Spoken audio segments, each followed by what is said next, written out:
அமெரிக்காவோட பல்வேறு பகுதிகளில்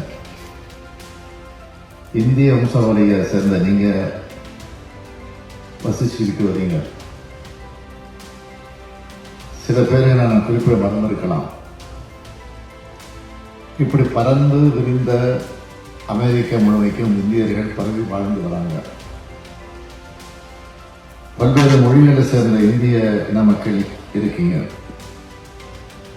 பல்வேறு மதங்கள் சேர்ந்த மக்கள் இதில் இருக்கீங்க.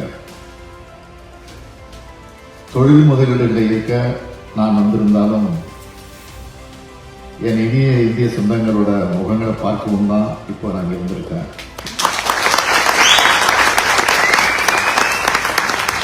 நம்ம இந்தியாவும் நீங்க இருக்கக்கூடிய அமெரிக்காவும் உலகின் மிக மிக முக்கியமான நாடுகள். இரண்டுமே ஜனநாயக நாடுகள்.